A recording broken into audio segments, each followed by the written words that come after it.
Welcome everyone to Legends and Lectures. We have a very special guest today in the archaeological sphere, Dr. Smiti Nathan. Thank you so much for being with us today. Can you please introduce yourself and your lovely YouTube channel for anybody who doesn't know it? Sure. Well, thanks for having me. My name is Dr. Smiti Nathan, and I'm an archaeologist. I have a YouTube channel, which is Dr. Smiti Nathan, and we explore, let's say, unexpected and hopefully interesting aspects of the archaeological record. So you are an archaeologist who has a master's and PhD in anthropology. So what was your PhD, if you could talk a little bit about it, and how does anthropology help you in your work as an archaeologist? Sure. So actually, let's go back a little bit to the beginning with my bachelor's. And I was trained with my bachelor's in the US. So I actually double majored in anthropology and archaeology. Ugh, you're an overachiever, so annoying. Well, there was a lot of overlap before they cracked down on double or triple dipping for classes. You could So triple? sometimes, yeah, this is back in the day. So I would have to check the requirements now. So I'm pretty sure if I sucked it up and took Latin on Fridays in my senior year, I probably could have triple dipped some classes and got a classics minor, but I didn't do that. So yeah, so the my entry into archaeology has always been rooted in anthropology from the beginning. So then when it came to my master's, that actually deviated a bit. And I got my of science in GIS, so Geographic Information Systems, and spatial analysis in archaeology. And I did that in the UK. So when I was deciding on where to do my PhD, to be honest, I followed the funding and As it you would have been often fun, do. of course. Yeah. And I opted to do my PhD in the US. And there are different ways to essentially study archaeology in the US as well. And I opted to go for a PhD in anthropology with a concentration in archaeology. So you have been in the pit. You were a pit archaeologist because I've seen Yeah. your photos of you like sleeping in the dirt halfway with the tarp over you.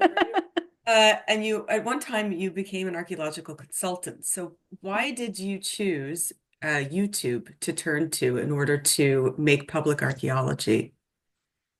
So as you mentioned, I have worked in the field in a lot of capacities. I've done excavation, I've done survey work, I've done lab work, both collection in the field and studying in the lab.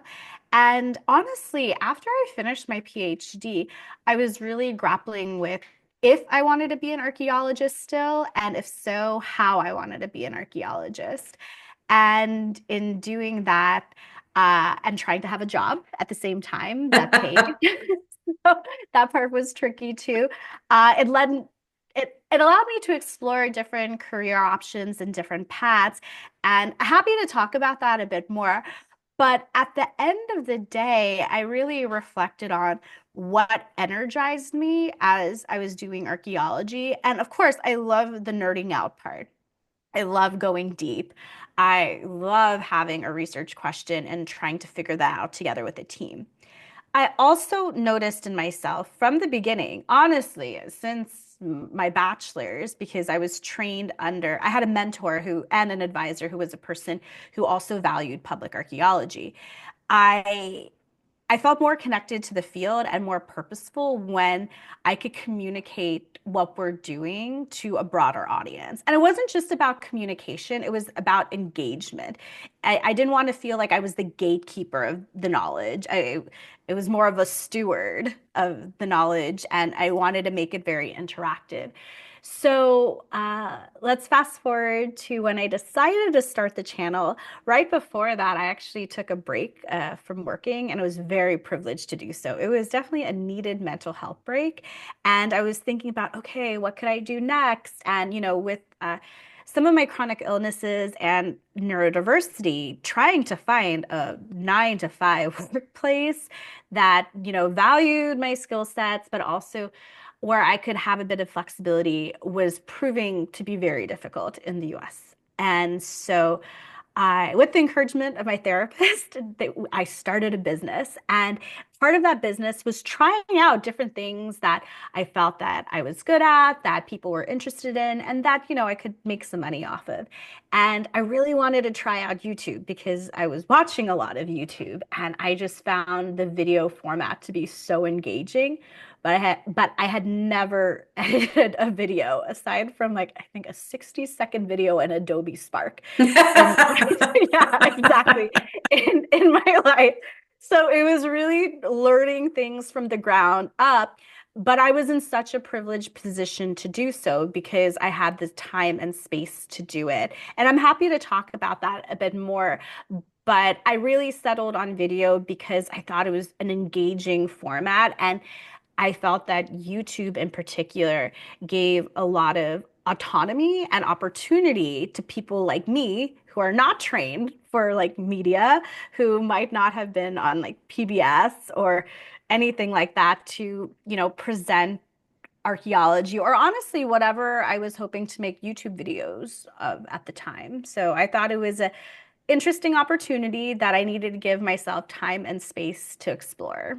So, Especially nowadays, there was a historian who recently said to me that he thinks that we are in a sort of a second oral age or an oral renaissance because mm, as programs keep getting defunded, and school keeps getting out of reach for many people in terms of yeah. financing, or even just in terms that maybe people can't get to school, or maybe people have to go to work now. And then Yeah. that's just what it is. Or as people become more disillusioned with university and the lack of jobs thereof afterwards.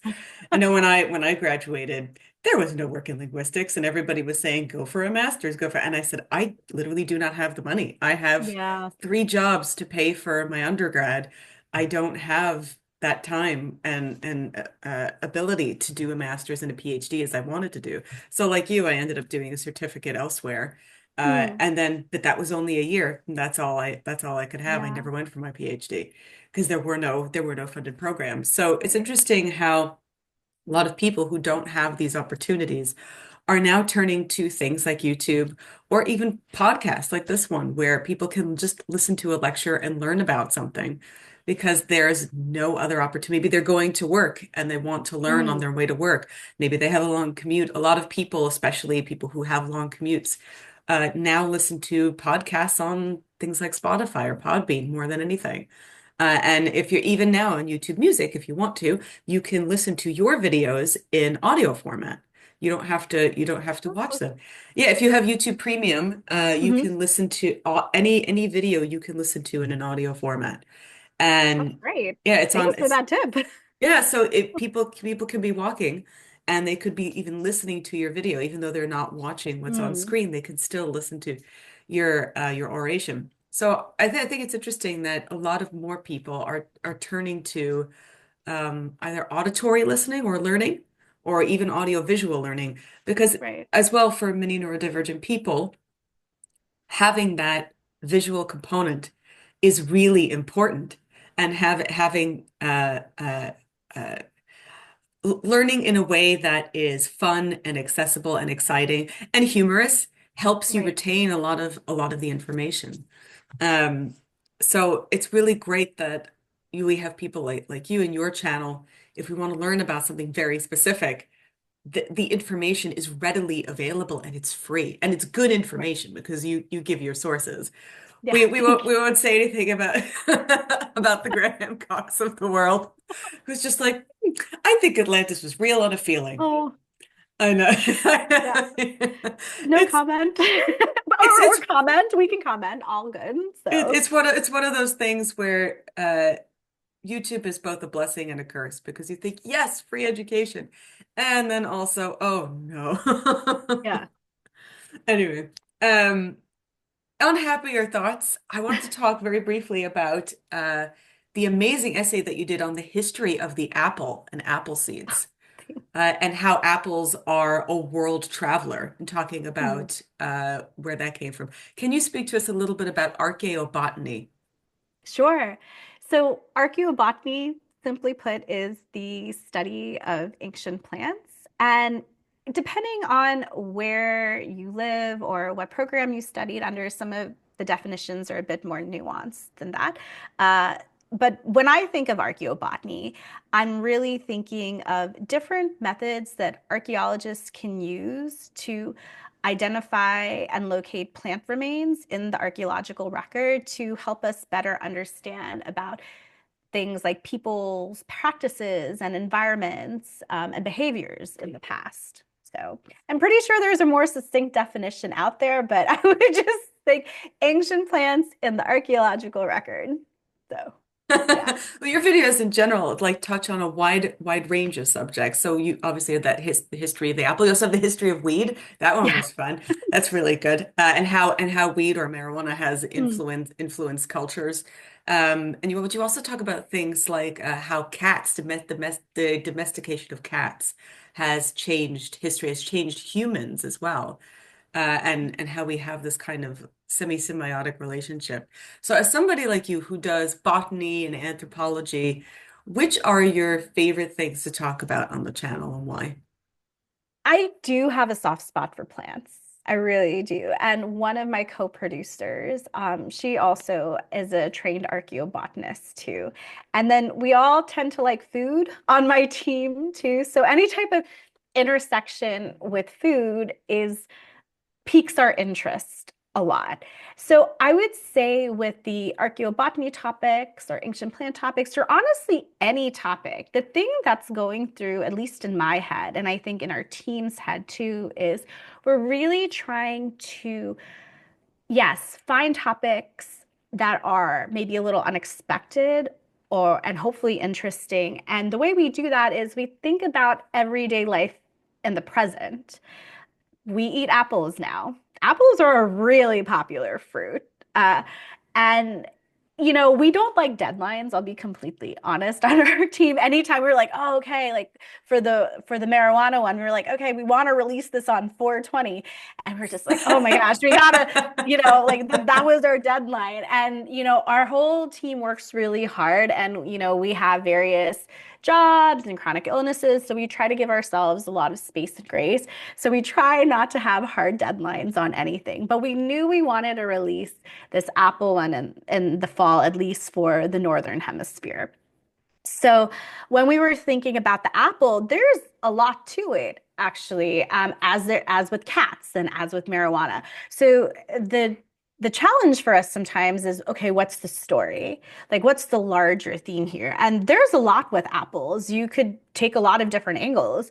You could talk about its relationship with fermentation. Maybe, we talk a lot about beer or wine. Cider is not doesn't get the same platform usually as beer or wine does. So that's an interesting aspect with apples and also potentially pears and other fermented fruits. And so we were going through and we were really just thinking through, okay, like what's the story here? What's the story we want to share here? And we were like, okay, a lot of people like to eat apples. A lot of people also like to travel, and it has traveled around. Hmm. And so that was the theme that we were focusing on. So when we're looking at a topic, we're not so much looking at it as like, okay, let me tell this whole, like this huge history of this one topic. It's like, what's one story we could tell about it? And we try to be as transparent about that as possible. Like when we create a video, I'm like, okay, this is not going to tell you everything about this topic, but it's going to tell you a story about it. And it's really important for us to link our sources as well, because we want people to be able to go back and look at the information, the primary, the secondary, the tertiary sources. Hopefully that brings visibility to different researchers or different science writers who are covering the topic. And we don't want to be the final word on any topic. We want people, we want to pique people's curiosity so they look a bit further as well. And honestly, if people just start noticing things more in their environment, like that's a win for me too. I've had comments saying like, "Oh, I never thought about this. Now, like when I went to the grocery store, I started looking to see what kind of apples we had. Or, yeah, I kind of get my cat better a little. I don't know. So, like things like that, just to help, connect people to the past as well as their present is really exciting. Yeah, there So, was one you did yes. about tampons, that the history of tampons. That was really amazing. I thought that was very interesting. Can you talk a little bit about that one? Sure. So in addition to topics that might have very obvious material culture, like apples or cats, we've been exploring broader topics as well as they make sense. And we, again, are looking to cover things that might not get a lot of coverage on YouTube or in general. And we got really excited about covering menstruation. Oh boy, did we. Uh, the main menstruation video took close to 9 months to research and Wow. produce because we went through so many rewrites. It was a great learning for our channel and myself as well.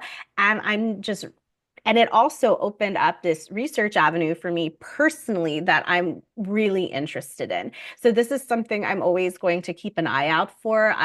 I'm exploring writing academic articles about it as well, and how to think through menstruation. And the tampon video came as a result because we were going down a rabbit hole and thinking like, okay, did the Egyptians actually use tampons? Like that's what one translation says. And one of my friends joined the team and she's an Egyptologist. So we were going down this rabbit hole and we were like, okay, I don't think it makes sense to deep dive this much into the main menstruation video. I think we can have a dedicated video on it. And so then we were like, okay, let's have a dedicated video on it. We were thinking it was going to be like a 5 minute video Oh no. because no, that did not happen. And that's okay because we felt the freedom to explore a bit more into that. So that was really exciting too. And yeah, there are some of those videos that we know going in that, this might not be a video that gets a lot of views per se in the beginning, but it's important for us to make. And that was the tampon video for us. Especially So, since, people will be looking for that information, the whole, mm, and it also follows that whole domestic archaeology line, which mm, people are interested in. I know that, so for example, like people like Ruth Goodman, really, even though mm, she's a domestic historian, she still uses a lot of domestic archaeology in a lot of her research in her videos as well. So those are things that are when we think of everyday things, like the history of brushing your teeth, the right. his, people don't realize that, people use chalk and birch bark and other things Hmm. before we had teeth brush and like all these things that we use Hmm. today. We think that they're forever, or that they're so mundane because our memories only go back as far as maybe the Yeah. early modern period. But people used other things, and we know Right. that from sources. That's very interesting to see all of the little nitpicks and details that you cover in your videos about domestic archaeology. One of them that I noticed, which I'm very grateful for, is that the history of knitting video, you didn't mention the Roman dodecahedron. Good, good, because I'm tired of people mentioning it because it wasn't used for knitting. Yeah. Mark and I, from Archaeosoup, we go on about that all the time about how, unfortunately, there are people who look at artifacts who are not trained archaeologists, and they'll Mm, go, "Oh, I know what that's for," and mm, but they're using their very modern lens to think of, "Oh, yes, of course it's for knitting," when the fingers don't fit certain holes. It doesn't have right. that to knit that way would be very, very cumbersome. So that there's a whole discussion to be had there, but we know that Romans didn't have that kind of Mm. knitting. So, what are some other archaeo myths that you hear about in the comments of your YouTube channel that you really just can't, that you would want to do videos on and that you can't stand? You know what? I will answer that question, but you mentioned something on the knitting video, and the knitting video was a huge learning for us in a variety of ways. So one of the ways was nuance. We presented some nuance in that video, but not to the depth that we do now. And that was because of the comments section. Uh, and and I'm grateful for that. We had one example where we drew from an archaeological source that felt that they presented evidence of possible Bronze Age knitting. And we said, okay, it is possible. We're not saying it's You said very clearly though that you made a very distinct line between what is modern knitting and right. what is yeah and Right. their type of knitting. Yeah. And, in that moment, when I'm first getting these compliments, your instinct is to be defensive. And I was like, I said the word possible, or, like some type of conditional word. And then in reflecting about that, I was thinking, okay, well, I guess my audience or part of the audience is up for, a bit more depth where I can dive into the nuances of it.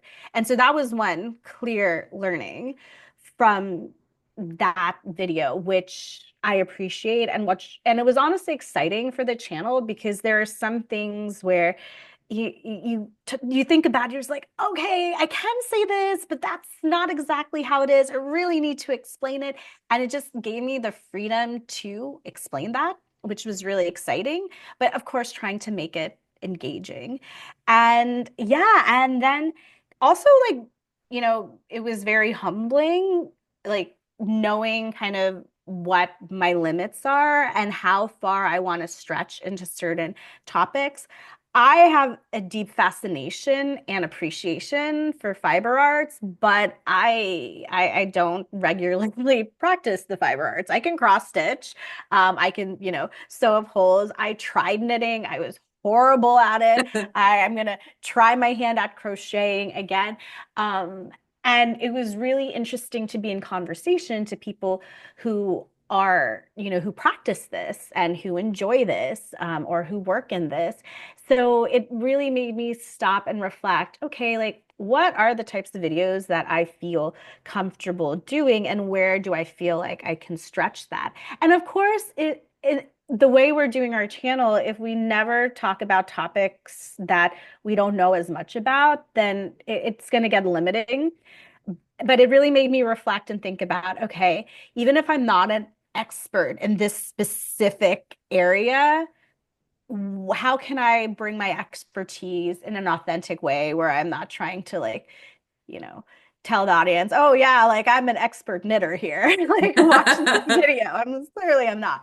So it really helped us think through how we wanted to present topics. So for that, I'm really grateful. And there's still a lot of learnings that I take from that video. And there are days where I'm like, you know what, maybe I should redo that video. Maybe. So Do yeah, please do one on the Roman dodecahedron and how it was not made for knitting. yeah.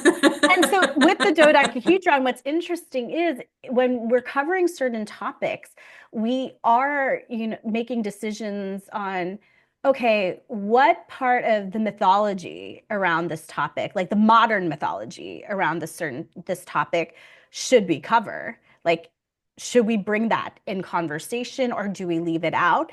And so that's something we think about as well. So for example, the Apple one is a bit easier because that's fresh in my mind. Okay, do we talk about Johnny Appleseed? Do we talk about Johnny Appleseed in this? And if so, how do we do it?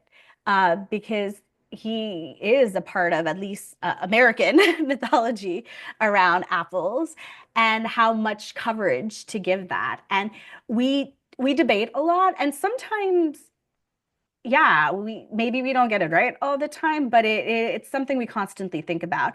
I don't think the dodecahedron really made it into our video, and it wasn't intentional. It just didn't come up. But I know after that video, we did link to another archaeologist who made a video who covered that really well and explained about it. I think it was the archaeologist teacup. So that's what we try to do in our community posts as well. If even if we're not covering something, we can link to another archaeologist who might be in conversation about it and hopefully also put in our blog post.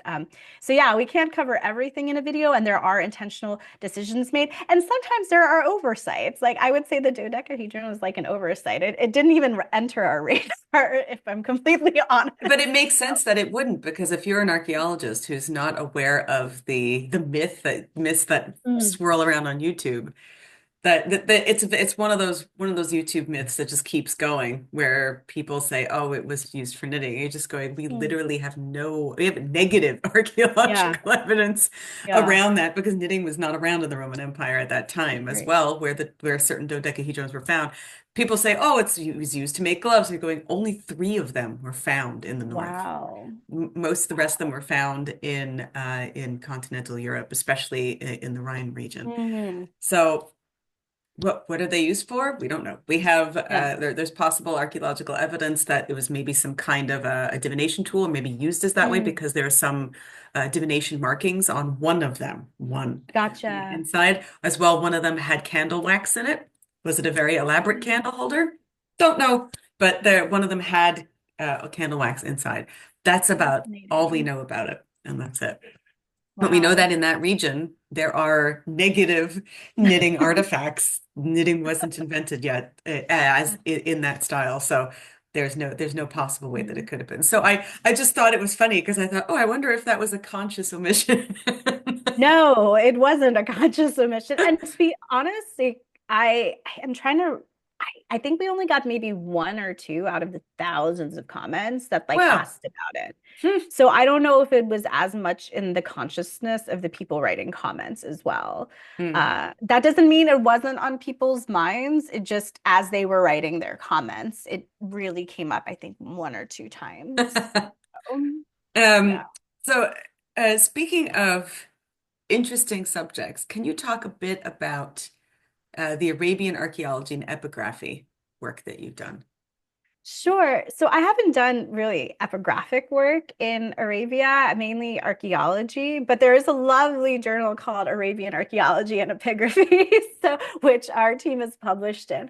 So yeah, when it comes to my dissertation, it was focused on Arabia, specifically northern Oman, and I've worked there since 2013. I continue to do work there with the Archaeological Water Histories of Oman project.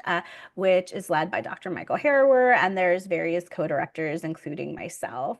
I was thinking about why they were choosing certain places to live, what they were growing and potentially eating, and how they were just kind of making decisions. So that was what my dissertation was about. And since then, because it's been a couple of years since I graduated, I just kind of work on topics with the team as the data arises. So we've found some interesting chlorite, which is a specific type of mineral, which was really prized in the Bronze Age and Iron Age and beyond, in that region and beyond as well. And we found a really interesting site in our area. So I learned about that. I've been learning about metallurgy a bit more, especially as it relates to copper production, because that's what was arising with our team. And then we had a student who was looking at architecture in the Iron Age, in mountainous locations as well as, I guess you could say, like in the valleys or plains.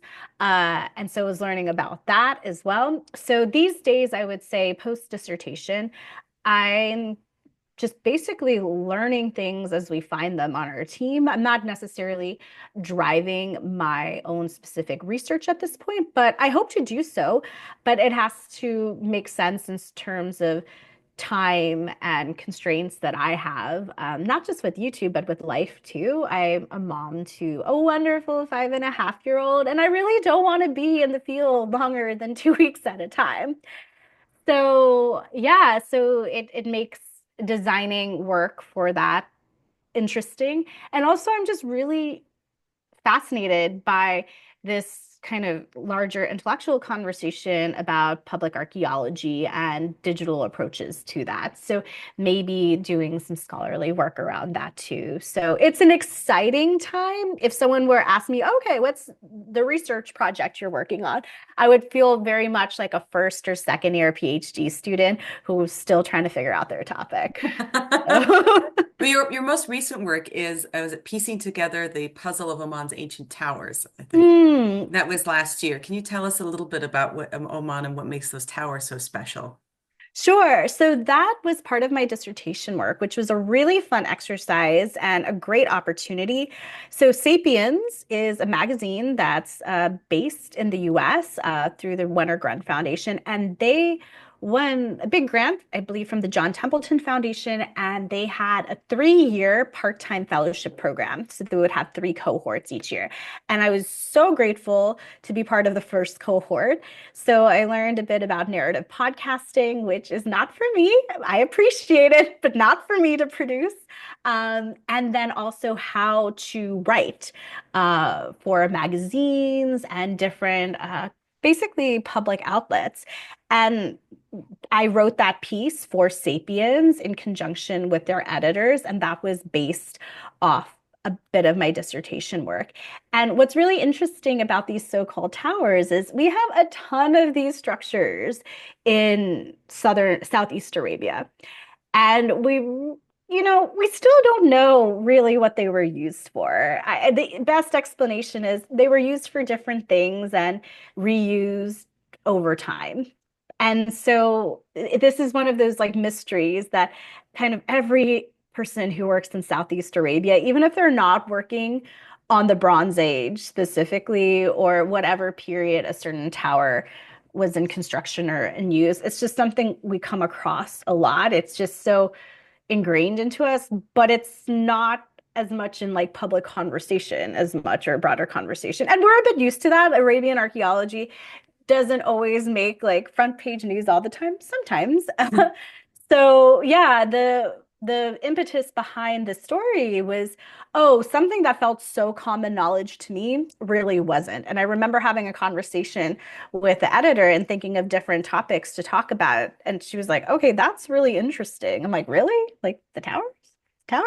And so it was a good exercise in stepping back and to something that's so deeply ingrained into you that you know so well, to step back and look at it from a new lens and share that interest and intrigue. So that was the logic behind that piece. So. I know you talk about this on your channel, but I think for anybody here who wants to know, what's the your favorite thing that you've ever discovered? So I have a whole video on this topic. It's actually quite a And long video too, where you discuss how you made the discovery, how who else was involved and things like that. yeah, and honestly, every time someone asks me that question, I'm like, I freeze because I really don't know what to say. And it's not that we haven't found anything interesting, and I'm a classic overthinker, but when if you're asking me specifically what I found, the overthinking triggers because I'm thinking, well, it wasn't just me who was there. And then, these things took time. I didn't sometimes know what I was looking at when like it got on Earth. And then also it's like, well, the discovery is kind of in the process and interpretation. It's not that I just like came across a cave randomly and then like found something inside. It's usually, okay, like someone told us, oh, okay, we think something old is there. Or we dig something up and we're like, I don't know what this is. It's bone, I think. Or, okay, it looks like carnelian. I think carnelian. And then there's just this process that happens with discovery. And of course, like in the field, you have hunches, you have ideas. Oh, okay, well, this could be interesting. I have a feeling this could be interesting. I don't know what it is completely yet, but I like it could be interesting. So you do have those initial hunches, but I have yet to have that moment where I'm digging or surveying. I'm in the lab and then I see something and I just like know. I'm like, oh, okay, like this is huge. So I don't think I've had that moment yet, but I've been a part of the discovery process in multiple instances where it might feel anticlimactic in describing that moment, but I think it sets up a lot of how I approach archaeology. There's a larger story to it. There needs to be research done, and we need to find the story and the interest, and oftentimes that's done retrospectively as opposed to in the moment. What do you So. mean? You don't want to tell everybody that you found a crystal skull in a cave and that it's absolutely definitely aliens and it's totally real? No comment. Well, is there anything else that you would like to tell people about public archaeology? Maybe people who are getting into the field and what hopes they have for the future? So I guess for someone who's interested in getting into this field, I know I have a PhD and I present as such, mainly because my mom tells me, "Hey, you're a PhD. You should say like Dr. Smiti Nathan." And I'm like, "Okay, that's fine."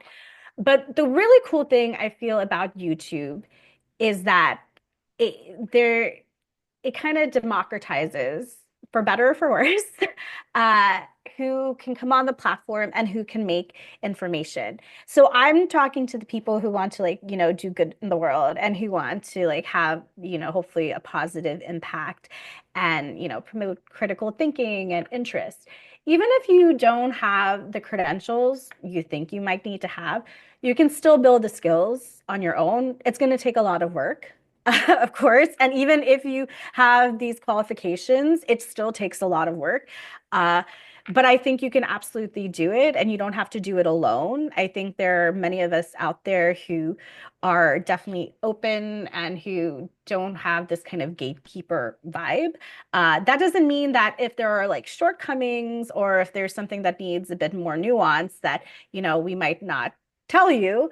But that's not in a way to say like, hey, don't do it. It's just okay, we need to look at it in a different way or maybe like dive a bit deeper. So I think it's really exciting for people who maybe are in a situation where they at this moment in time that they don't have the time, energy, or resources to go on and further their education in a formal way. I think there's something really powerful about doing the research on your own or in conversation with other people, reimagining what that education looks like, and then like sharing it with others. And we're all going to make mistakes. I have own up to them, and it's okay. And I'm really excited to see this next generation of kind of public archaeologists. And yeah, and if you are a person with a PhD, get online if you feel comfortable. I love podcasts like these where, it is a lot of work to do the production that we do. Even to do 10% of that production is a lot of work. So it's really nice to get on podcasts who basically do it for you, and all you have to do is talk. So yeah, if you feel so comfortable and you're interested in it, even if you're not feeling so comfortable, like try out going on other people's shows, because I think other archaeologists, um, PhDs, not who like have different experiences. We all need to hear that a bit more.